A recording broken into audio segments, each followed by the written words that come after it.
चलो खूब ज अगत्यनो विडियो है प्रवेशनो दाखला नंबर 9। आ अगर आप दाखला नंबर 8 જોયો હતો ગમ્યો હોય તો એટલે તમે આવ્યા હશે ન ગમ્યો હોય તો આ દાખલો જોઈ લેજો એટલે એ પણ ગમી જાય। આસ્થા અને આહના એક પેઢીના ભાગીદારો છે। ખૂબ અગત્યનો દાખલો છે, સમજાઈ જશે, શાંતિથી જોયો। શરૂઆત ક્યાંથી કરવાની? આપણે આગળના દાખલામાં પણ વાત કરી હતી, શરૂઆત તો આપણે હવાલાથી જ કરવાની। પહેલો હવાલો મૂડી તરીકે 80,000 અને તેના પાગની પાગરી પૈકી શબ્દ છે, એનો મતલબ પૈકી એટલે લાવવાની હતી એમાંથી આટલા લાવ્યો, કેટલી લાવવાની આપણને ખબર નથી, પણ પહેલા આપણે 80,000 ને લખી દઈએ। કેટલા છે? 80,000।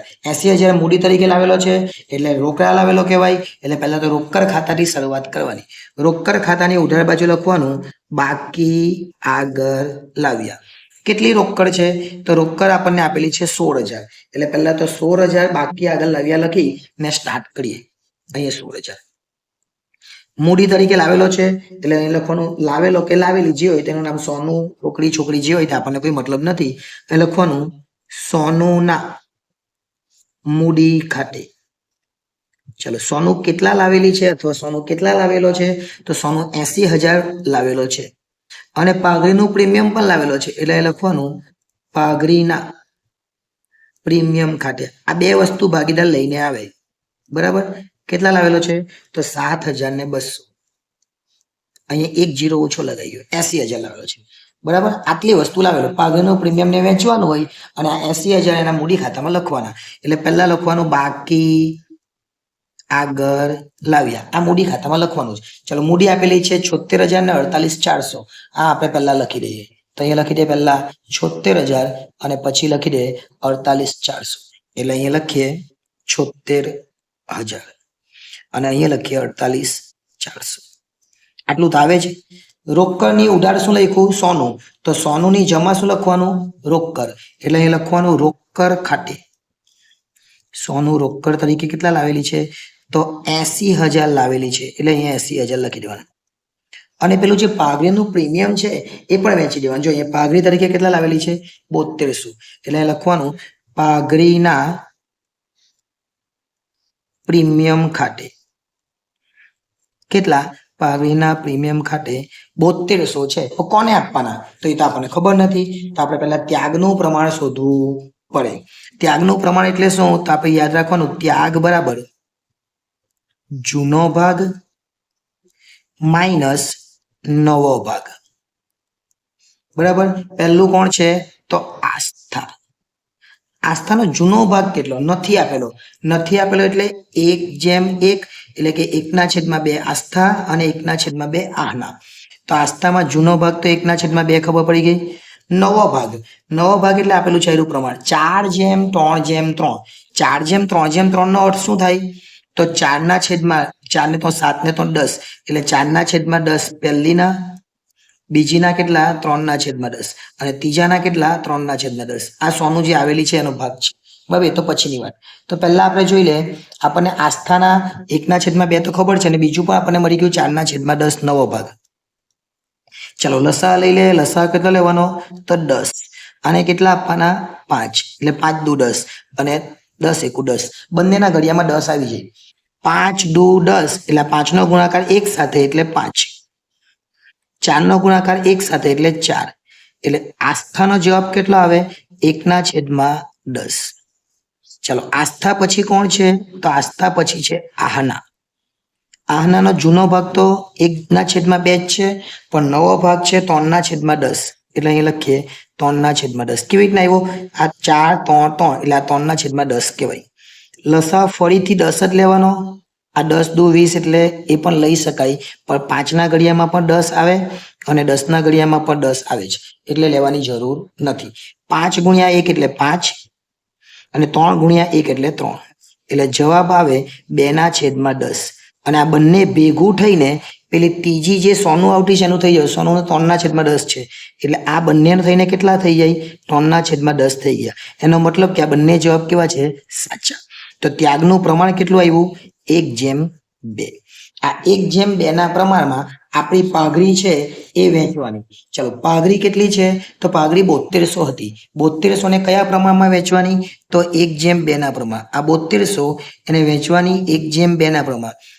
1 ને 2 કેટલા તો 3 એટલે 7200 ભાગ્યા 3 કરીએ તો 2400 આવે 2400 ગુણ્યા 1 એટલે પહેલાને 2400 આપવાના 2400 ગુણ્યા 2 એટલે બીજાને 4800 આપવાના જો કેટલું સરળ અને એકદમ ઇઝીલી વહેંચાઈ જાય તમે તમારી રીતના વેચો તો પણ ચાલે તમને આવડતું જશે આ રીતના 7200 ગુણ્યા 1/3 એટલે 2400 આવશે અને 7200 ગુણ્યા 2/3 એટલે 4800 આવશે પણ આવી ડબલ મહેનત નહીં કરવાની 7200 ભાગ્યા 3 આ 3 તો કરતા જ છે એટલે ભાગ્યા 3 અને પછી 2400 ગુણ્યા 1 કરી નાખવાના અને 2400 ગુણ્યા 2 કરી નાખવાના તો બહુ સરળ રીતે તમે દાખલો કરી શકો અને ઇઝીલી થઈ જાય પરંતુ હવે આગળ વાંચીએ હવાલો આ પહેલો હવાલો પૂરો થયો બીજો પૂરો થયો પાઘડીનું મૂલ્યાંકન તો 40000 કરવામાં આવ્યું શું કહે એ લાવેલી ભલે 7200 તો પાઘડીનું મૂલ્યાંકન કેટલું છે 40000 પાઘડી પેઢીની પાઘડી કેટલી આવી તો પેઢીની પાઘડી છે 40000 હવે એમાં આપણે જોયું કે જે સોનું છે એ સોનુનો ભાગ કેટલો હતો તો સોનુનો ભાગ હતો 3/10 એટલે એ લખવાનું સોનુના ભાગની પાઘડી આ યાદ રાખજો સોનુના ભાગની પાઘડી એટલે કુલ 40000 એમાં સોનુનો ભાગ 3/10 એટલે 3/10 કરીએ એટલે 12000 આવે હવે કેવી રીતના તો આ એક 0 નીકળી જાય એટલે 4000 ગુણ્યા 3 એટલે 12000 ખરેખર લાવવાના કેટલા હતા 12000 પણ લાવી કેટલા 7200 એટલે લાવવાના જોજો લાવવાના હતા એને 12000 લાવી એ કેટલા 7200 લાવી અને કેટલા નહીં લાવી તો 4800 હવે ધ્યાન આપજો ખાસ આ પોઈન્ટ બહુ અગત્યનો છે જે લાવે છે એને કહેવાય પાઘડીનું પ્રીમિયમ શું લખવાનું એમાં પાઘડીનું પ્રીમિયમ અને જે નથી લાવતી એમાં એનું નામ લખવાનું સોનુના મૂડી ખાતે શું લખવાનું સોનુના મૂડી ખાતે એટલે પહેલી એક આમનોંધ જો લખવું અહીંયા ખાલી આમનોંધ લખવું જ છે એમ જ પહેલી આમનોંધ એવી આવે પાઘડીના પ્રીમિયમ ખાતે ઉધાર કેટલા તો જે આપેલા છે આપણને લાવેલી છે તે 7200 તે બે ભાગીદારને વેચવાના બંને ભાગીદારનું નામ લખવાનું તે આસ્થાના મૂડી ખાતે તે આહનાના મૂડી ખાતે આ ગણતરીમાં બતાવી દેવાનું બરાબર અને આને આપણે વેચી દીધા કેટલા 2400 અને 4800 આ પ્રમાણે આને બતાવી દેવાનું પણ હવે બાકીના 4800 એ નહીં લાવી એમાં વેચવાનું તો આ પ્રમાણે છે પણ જ્યાં નથી લાવીને ત્યાં પાઘડીના પ્રીમિયમની જગ્યાનું નામ એટલે અહીંયા લખવાનું 4800 શું લખવાનું સોનુના મૂડી ખાતે જો અહીંયા આમ બતાવો ફરીથી જ્યાં નથી લાવી એમાં એનું નામ લખવાનું સેમ આ જ આમ નોંધ એટલે નથી લાવી એમાં એનું નામ એટલે શું સોનુના મૂડી ખાતે ઉધાર એ કેટલા નહીં લાવેલી 12000 લાવવાના 7200 લાવી 4800 નહીં લાવી 4800 માં એનું નામ અને નીચે તો જે બે છે તે આસ્થાના મૂડી ખાતે તે આહનાના મૂડી ખાતે હવે વેચવાના તો આપણને ખબર છે પ્રમાણ તો કયું આપણે ત્યાગનું પ્રમાણ આવેલું 1/2 આ 1/2 ના પ્રમાણે વેચવું તો 4800 ભાગ્યા 3 કરવાના એટલે 1600 આવે 1600 ગુણ્યા 1 એટલે 1600 ગુણ્યા 2 એટલે 3200 બસ આ જ પોઈન્ટ આ દાખલા માટે ઇમ્પોર્ટન્ટ કરાય ને આવા પોઈન્ટ આપણે શીખવાના છે શું કરવાનું સોનું ઉધાર છે તો મૂડી ખાતામાં સોનુને જમા લખવાનું મૂડી ખાતામાં લખવાનું જમા બાજુ પર સોનુના મૂડી ખાતે સોનુના મૂડી ખાતે લખવાનું સોનુના મૂડી ખાતે પણ જોજો સાંભળજો સોનુને ઉધાર છે એટલે જમા કરી પર રકમ કોનામાં લખવાની આસ્થામાં 1600 અને આહનામાં 3200 અહીંયા 1600 અને અહીંયા 3200 હવે જોજો હવે આ બંને જમા છે આસ્થા અને આહના જમા છે એને ઉધાર કરી દેવાનું રકમ સોનુમાં લખવાની જો સોનુને જમા કરી તો રકમ આનામાં લખી હવે આસ્થા અને આહનાને ઉધાર કરીએ તો રકમ સોનુમાં લખવાની અહીં લખવાનું આસ્થાના મૂડી ખાતે ઉધાર બાજુ પર શું લખવાનું આસ્થાના મૂડી ખાતે અને પછી લખવાનું આહનાના મૂડી ખાતે કેટલા છે તો 1600 આસ્થા છે તો આસ્થા ને આહનામાં તો ડેશ જ પાડે રકમ કોનામાં લખવાની છે સોનુમાં 1600 અને 3200 એટલે એ ત્રીજો હવાલો પણ અહીંયા પૂરો થઈ લાવવાના હતા કેટલા ને લાવી કેટલા એટલા માટે પ્રોબ્લેમ આવી કામદાર વર્તનનો દાવો ખૂબ અગત્યનો આપણી પાસે 4800 રૂપિયા છે અને આપણે 3200 રૂપિયાનો વીમો લેવાનો લેવાય સમજો કે તમારા ખિસ્સામાં 4800 રૂપિયા છે અને 3200 નો વીમો લેવાનો, તો પહેલા તો તમારે શું કરવાનું, જે હવાલો હોય ને તે જ લખી દેવાનો. હવાલો કામદાર વર્તન દાવો એટલે મૂડી દેવા બાજુ પર લખી દેવાનું કામદાર વર્તનનો દાવો. કામદાર વળતરનો દાવો. જે હવાલામાં છે 3200 એ બેઠા લખે, એ તો આવવાનું જ છે એટલું યાદ રાખવાનું. બરાબર, ચાલો 3200 લખી દીધા. હવે શું કરવાનું, જો આપણી પાસે 4800 રૂપિયા છે, આપણે 3200 નો વીમો લેવાનો, તો પણ આપણી પાસે 1600 રૂપિયા વધે. સમજો કે આપણી પાસે 4800 ને કોઈને 3200 આપે તો 1600 વધે. જો વધે તો મૂડી ખાતામાં વેચી દેવાનું. અને આપણી પાસે સમજો કે આ 3200 પણ આપણી પાસે સમજો કે 3000 છે ને આપણે 3200 આપવાના હોય તો 3000 આપીએ તો પણ 200 ઘટે તો વેચવાના કેવી રીતના, એટલે ત્યારે આપણે એ 200 રૂપિયા ક્યાં વેચવા પડે, પુનઃ મૂલ્યાંકનમાં લખવા પડે. પણ અત્યારે તો આપણી પાસે 4800 રૂપિયા છે, એમાંથી 3200 રૂપિયા આપણે આપી દીધા, છતાં આપણી પાસે 1600 વધે. એ 1600 ને જૂના પ્રમાણમાં એટલે કે 1:1 વેચી દેવાના. કામદાર વળતરનો દાવો અથવા કામદાર વળતર અનામત 1600 છે એટલે 800 આવે. મૂડી ખાતામાં લખવાનું કામદાર વળતર અનામત. કામદાર વળતર અનામત 1600 હતા એટલે કેટલા આવવાના, 800. કેવી રીતના આવ્યા તો ફરીથી એકવાર સમજી લેજો પાછળ જઈને. બરાબર, ચાલો રોકાણ વધઘટ અનામત એ પછીની વાત છે. પહેલા હવાલો જોવાનો. હવાલો રોકાણો 19200 આહના લઈ જશે. રોકાણો લઈ જાય એટલે નવા પાકાશ્રયમાં રોકાણ આવે જ નહીં. જો રોકાણો આહના લઈ ગયે એનો મતલબ કે હવે નવા પાકાશ્રયમાં રોકાણ રહેવાના નથી. જ્યારે ભાગીદાર કોઈ પણ વસ્તુ લાવે તો આપણે ક્યાં લખીએ, મૂડી ખાતાની જમા બાજુ. જો મૂડી એ લાવે તો મૂડી ખાતાની જમા બાજુ લઈએ. હવે લઈ જાય તો મૂડી ખાતાની ઉધાર બાજુ. રોકાણો કઈ લઈ જાય છે, તો રોકાણો લઈ જાય છે આહના, તો ઉધાર બાજુ લખવાનું રોકાણો ખાતે. રોકાણો ખાતે કોણ લઈ ગઈ, આહના. કેટલામાં લઈ ગઈ તો 19200 તો અહીંયા લખી દેવાનું 19200. લાવે તો મૂડી ખાતાની જમા બાજુ, લઈ જાય તો મૂડી ખાતાની ઉધાર બાજુ. એટલે લઈ ગઈ છે એટલે આપણે ઉધાર બાજુ લખીએ. હવે રોકાણો હતા કેટલાના, તો જોઈએ આપણે. રોકાણો હતા 20000 લઈ ગઈ કેટલામાં, તો લઈ ગઈ 19200. એટલે આપણને 800 રૂપિયાની ખોટ ગઈ એવું કહેવાય. 800 રૂપિયા આપણને ઘટાડો થયો, ઓછા મળ્યા. 20000 ની વસ્તુ એ કેટલામાં લઈ ગઈ, 19200. એટલે 800 રૂપિયા આપણને ઓછા મળ્યા. પણ આપણી પાસે એ આ ખોટને આ ઘટાડાને ભરપાઈ કરવા માટે પૈસા છે. કેટલા છે, આપણે સાચવી રાખેલા 1600 રૂપિયા. આ 1600 માંથી તમે 800 આપી દઈ, છતાં પણ તમારી પાસે 800 રૂપિયા વધે તો વેચી દેવાના. ફરી ત્યાં પડજો, આ 20000 માંથી 19200 જાય તો કેટલા ગઈતા, 800 રૂપિયા ઘટી ગયા. 20000 માંથી 19200 માં લઈ ગયા, 800 ઘટી ગયા. આપણી પાસે કેટલા છે, 1600 માંથી 800 આપી દે, છતાં પણ આપણી પાસે 800 રૂપિયા વધે, એ મૂડી ખાતામાં વેચી દેવાનું. પણ સમજો કે 20 માંથી 19200 માં લઈ ગયા, 800 ઘટી ગયા અને આપણી પાસે 500 રૂપિયા જ હોય, તો આપણે 500 આપી દે, છતાં 300 ઘટે, એ પુનઃ મૂલ્યાંકનમાં લખવાના. અત્યારે તો 1600 છે, 800 આપ્યા છતાં 800 વધ્યા, એટલે મૂડી ખાતાની જમા બાજુ પર લખવાનું રોકાણ અનામત 800 વેચવાનું. લખવાનું રોકાણ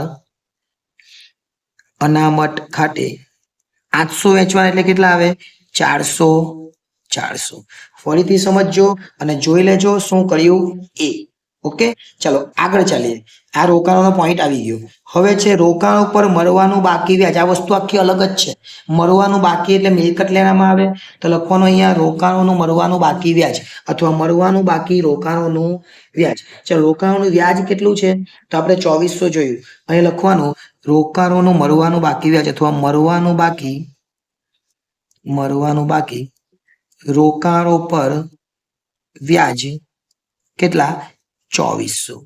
કઈ બાજુ કહેવાય, મિલકત લાય એટલે ઉધાર કહેવાય. તો બીજી અસર જમા એટલે પુનઃ મૂલ્યાંકનમાં જમા બાજુ પર લખવાનું રોકાણો પર અથવા મળવાનું બાકી, રોકાણો પર મળવાનું બાકી વ્યાજ અથવા મળવાનું બાકી રોકાણો પર વ્યાજ કેટલું, 2400 જે છે એટલે એ હવાલો પર પૂરો થાય. લેણદારોએ લખેલી દેવી હુંડી 2000 સ્વીકારેલ જે ચોપડે નોંધેલ નથી. લેણદારોએ લખેલી એટલે લેણદારમાંથી બાદ કરવાના અને લેણદારોએ લખેલી હતી દેવી હુંડી 2000 સ્વીકારેલી, પણ આપણે ચોપડે નહીં લખી, આપણે લખી નહીં, આપણે નોંધી નહીં. શું કરવાનું, લેણદારમાંથી બાદ કરવાનું અને દેવી હુંડીમાં પ્લસ કરી દેવાનું. કે આપણે લખી જ નથી એટલે હજુ એવું ને એવું જ કહેવાય. કોઈ જ પોઈન્ટ નહીં, કોઈ જરૂર નહીં, કંઈ જ નથી, બેઠું જ ઉતારી દેવાનું. શું કરવાનું, લેણદારો. ચલો લેણદારો આપણને કેટલા આપેલા છે તે જોવાના. પહેલા લેણદારો અહીંયા આપણને આપેલા છે કેટલા, તો 12,000. તો લેણદારો લખવાના 12,000. ઓકે, ને મેં શું કીધું તમને, એમાંથી દેવી હુંડી બાદ કરવાની, એટલે માઇનસ દેવી હુંડી કેટલી? 2,000. આપણે લખેલી પણ નોંધી જ નહીં. નોંધી દેતે તો આપણે કંઈ કરવાનું જ નહીં હતું. પણ 12,000 માંથી સીધા જ 2,000 બાદ કરીએ એટલે 10,000 થાય. પછી દેવી હુંડી. ચલો, દેવી હુંડી કેટલી હતી? તો દેવી હુંડી આપણને આપેલી છે કેટલી? 6,000. એમાં પ્લસ કરી દેવાનું, એટલે દેવી હુંડી 6,000 વત્તા પાછો વધારો થઈ ગયો પેલો 2,000 નો, એટલે આ ઉપર માઇનસ ના નીચે પ્લસ એવું યાદ રાખવાનું, એટલે 2,000 એટલે 8,000. હવે આમાં કઈ જ નહીં કરે ને તો પણ 18,000 જવાના, 12 ને 6,000. પણ આ હવાલાના જવાબ આવે એટલે લેણદારોમાંથી માઇનસ અને દેવી હુંડીમાં પ્લસ, એટલે આ ખાસ ધ્યાન રાખવાનું. ચલો, ત્યાર પછી જમીન મકાનની ચોપડે કિંમત તેની બજાર કિંમત કરતા 20% ઓછી. ખૂબ અગત્યનો પોઈન્ટ. જમીન મકાનની બજાર કિંમત કેવી છે? ચોપડે કિંમત તેની બજાર કિંમત કરતા ઓછી. એટલે ચોપડામાં જે કિંમત છે ને, બજાર કિંમત ધારો કે કેટલી? 100. બજાર કિંમત 100 અને એમાંથી 20% ઓછી, માઇનસ 20% ઓછી એટલે 20. એટલે આ અહીંયા બજાર કિંમત ને આ કેવી કહેવાય? ચોપડે કિંમત. એટલે ચોપડે કિંમત કેટલી છે? 80. તો આપણે લખવાનું 80 એ કેટલા? જમીન મકાન કેટલા છે? 40,000. તો લખવાના 80 એ 40,000. તો 100 એ કેટલા? 80 એ 40,000 તો 100 એ કેટલા? એટલે આપણે શું કરવું પડે? 40,000 ગુણ્યા 100 ભાગ્યા 80. આટલું આપણે કરવાનું. એટલે 40,000 ગુણ્યા 100 ભાગ્યા 80 કરીએ એટલે આપણને કેટલા મળે? આપણને મળે 50,000. એટલે ખરેખર હોવી જોઈએ 50,000, છે 40,000, એટલે 10,000 નો વધારો થયો કહેવાય. એટલે લખવાનું મિલકત લેણા બાજુ પર જમીન મકાન.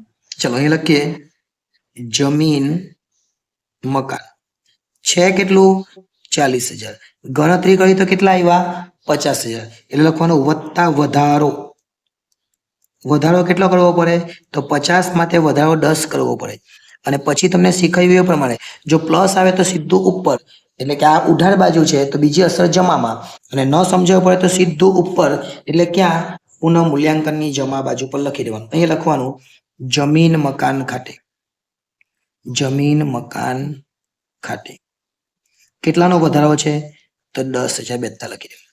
ઓકે, ચલો. ચૂકવેલ વીમા પ્રીમિયમમાં 4800 આવતા વર્ષના છે. આવતા વર્ષના એનો મતલબ અગાઉથી ચૂકવેલ કહેવાય. તો અગાઉથી ચૂકવેલ એટલે મિલકત લેણા બાજુ પર લખવાનું. મિલકત લેણા બાજુ પર અહીં લખીએ અગાઉથી ચૂકવેલ, અગાઉથી ચૂકવેલ વીમા પ્રીમિયમ. ચલો, અગાઉથી ચૂકવેલ વીમા પ્રીમિયમ છે કેટલું? તો 4800. 4800 અહીંયા લખી દેવાના. ફરીથી આ કઈ બાજુ કહેવાય? આ ઉધાર બાજુ કહેવાય. તો લખવાનું ક્યાં? જમા બાજુ પર. જમા બાજુ પર અહીંયા લખી દેવાનું. આ ઉધાર લખો, હવે લખીએ જમા. જમા બાજુ પર લખી દે અહીંયા અગાઉથી ચૂકવેલ, અગાઉથી ચૂકવેલ વીમા પ્રીમિયમ. અગાઉથી ચૂકવેલ વીમા પ્રીમિયમ 4800 છે. હવે કોઈ હવાલા બાકી છે?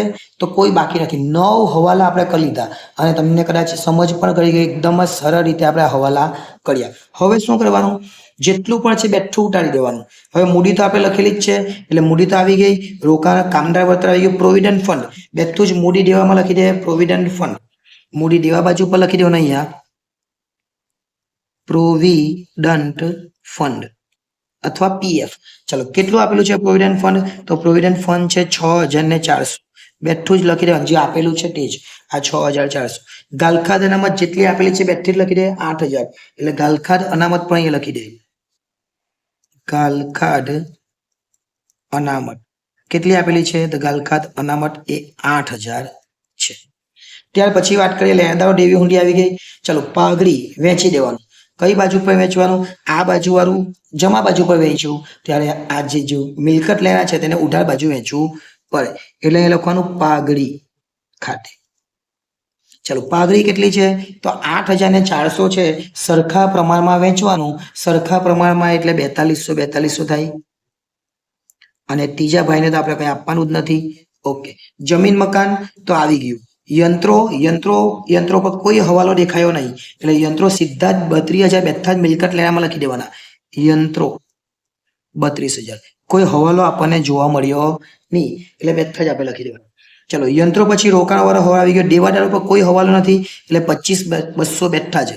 એટલે લખી લો દેવાદારો બેઠા જ કેટલા 25,200. ત્યાર પછી દેવાદારો પછી સ્ટોક પર કોઈ હવાલો નથી જોયો 14,400 બેઠા જ એટલે અહીં લખી દેવાનું સ્ટોક 14,400. દરેક વસ્તુ જેના પર હવાલો નહીં હોય એ બેઠું જ લખી દેવાનું. ચલો સ્ટોક આવી ગયું. રોકડ તો બાકી આગળ લખી. આ બંને વસ્તુ મેં કીધું રોકડની નીચે જે કંઈ આવે ને એ પાઘડીની સાથે વેચી દેવાનું. આ પાઘડી ક્યાં વેચી મૂડીની ઉધાર તો આપણે મૂડીની ઉધાર વેચી ઉપર વેચી દેવાનું. શું કરવાનું અહીંયા જાહેરાત ઝુંબેશ ખર્ચ જાહેરાત ઝુંબેશ ખર્ચ કેટલો છે તો જાહેરાત ઝુંબેશ ખર્ચ આપણે અહીં જોઈ શકીએ 3200 છે. પણ આપણે તો સરખા પ્રમાણમાં વેચવાનું 3200 ને સરખા પ્રમાણમાં વેચે તો કેટલા થાય તો 1600 થાય. ઓકે આ પ્રમાણે વેચી દેવાનું. નફા નુકસાન ખાતું 4000 છે સરખા પ્રમાણમાં વેચી દઈએ એટલે લખીએ નફા નુકસાન ખાતું કેટલા છે 4000 તો 2000 વેચી દેવાના. હવે કદાચ તમે જોઈ શકો કે દરેક વસ્તુ આવી ગઈ દરેક હવાલા પણ આવી ગયા અને પાકું સરવી પાકું ક્લિયર થઈ ગયું. તો પહેલા બંધ કરવાનું એટલે પુનઃમૂલ્યાંકન ખાતું. ચલો પુનઃમૂલ્યાંકન ખાતું આપણે બંધ કરીએ. પુનઃમૂલ્યાંકન ખાતાનો શું જવાબ આવે એ પણ ચેક કરી લઈએ. ચલો પુનઃમૂલ્યાંકન ખાતું બંધ કરતા આપણે અહીંયા જોઈ શકીએ આ બંધ કરવાનું છે. ઓકે ચલો આ બંધ થઈ ગયું.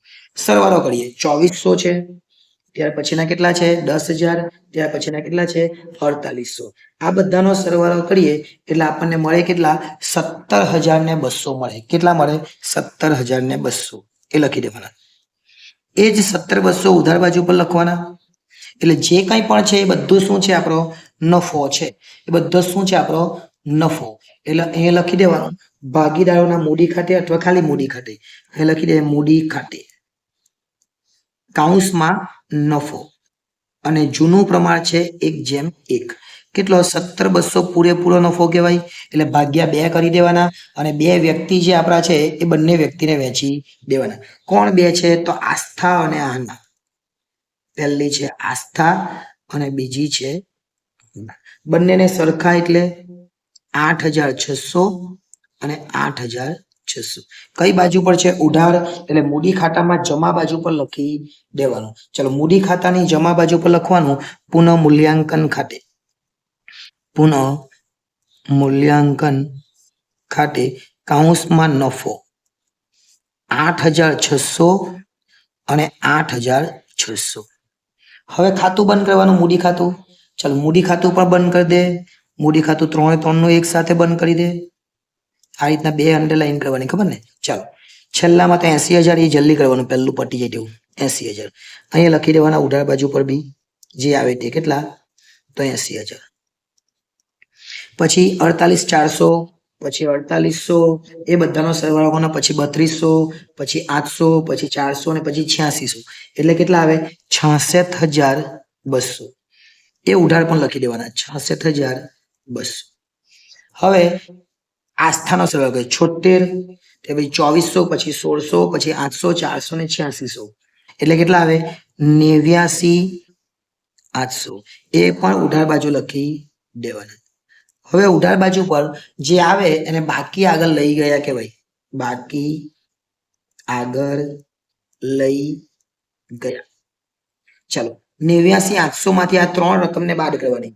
89,800 માંથી 4200 બાદ કરવાના 1600 બાદ કરવાના 2000 બાદ કરવાના એટલે આવે 82 એટલે 82,000 આપણે શોધેલા કહેવાય. 66,200 માંથી આ 4 વસ્તુ બાદ કરવાનું 19,200 4200 1600 અને 2000 એટલે 39,200 આવે. અને 80,000 માંથી ઉપરના 2 વસ્તુ બાદ કરવાની એટલે આવે 75,200. આ મૂડી કહેવાય. એટલે મૂડી ખાતામાં લખી દેવાનું અહીંયા મૂડી કોણ કોણ છે તો પહેલી છે આસ્થા બીજી છે આહના અને ત્રીજી આપણી નવી બેન આવેલી સોનું. ચલો આસ્થાના કેટલા તો આસ્થાના 82,000 આપણો જવાબ આવ્યો. આનો આવ્યો 19,200 અને છેલ્લાના આવ્યા 75,200. કેવી રીતના ખબર પડી તો આ આવેલા તે 82 39 200 ને 75 200 એ બેઠા લખી દેવાના. અને એ 3 નો સરવાળો કેટલો થાય તો સરવાળો કરી લેવાનો આપણે 196,400 1,96,400 400 એટલે એ ખાતું પણ પૂરું થઈ ગયું. હવે એક જ ખાતું બાકી રહ્યું બંધ કરવાનું એટલે રોકડ ખાતું. ચાલો રોકડ ખાતાનો જે જવાબ આવે એને શું કહેવાય? બાકી આગળ લઈ ગયા. બાકી આગળ લઈ ગયા બધાનો જવાબ સરવાળો આવે 16,000, 80,000 અને 7,200. 16, 80 અને 7,200 કરીએ એટલે કેટલા થાય? તો 1,03,200 થાય. 1,03,200.